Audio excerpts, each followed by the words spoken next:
রাজশাহীতে দ্বিতীয় দিনের মতো রাজশাহী ঢাকা মহাসড়কের তালাইমারী এলাকায় সড়ক অবরোধ করেন শিক্ষার্থীরা।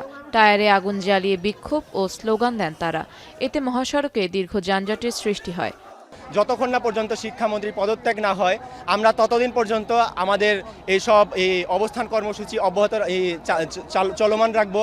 আমাদের পরীক্ষা তো স্থগিত করতে হবে, তার সাথে শিক্ষামন্ত্রী পদত্যাগ।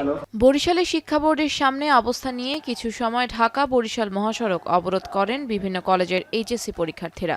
পরে বিকেলে আবারও সড়কে অবস্থান নেন তারা। চট্টগ্রামের ২ নম্বর গেটেও অবরোধ কর্মসূচি পালন করেন শিক্ষার্থীরা। তাদের অভিযোগ, প্রশ্নপত্র কঠিন ও সিলেবাসের বাইরে থেকে প্রশ্ন এসেছে।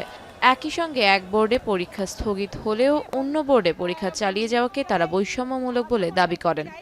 নোভা এলইডি টিভি, ঝকঝকে ছবি, নিখুঁত শব্দ, ৫ বছরের ওয়ারেন্টি। নোভা মানি সঠিক মান, নিশ্চিত সেবা। সামনে যেগুলো দিব এগুলোর আমাদের যেন সঠিকভাবে মূল্যায়ন করা হয়, খাতাগুলো ভালোভাবে দেখে যেন মূল্যায়ন করা হয়, এটাই আমাদের মেইন দাবি। এখন তাদের কথা দ্বারা আমরা আরো টেনশনে থাকি যে পড়ালেখা যে করবো সেগুলো মানসিকভাবে ভেঙে পড়ি। ফেনীতে শহীদ মিনার থেকে বিক্ষোভ মিছিল নিয়ে দোয়েল চত্বর ও খেজুর চত্বরে সড়ক অবরোধ করেন আন্দোলনকারীরা।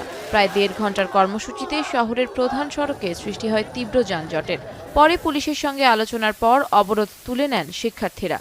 মৌলভীবাজারেও প্রায় ১ ঘন্টা পর কর্মসূচি প্রত্যাহার করেন আন্দোলনরত শিক্ষার্থীরা। আমাদের প্রতি বছর যে স্ট্যান্ডার্ড কোশ্চেন হয় ওইভাবে করে করতে হবে, বুয়েটের চুয়েটের কোশ্চেন আমরা চাই না।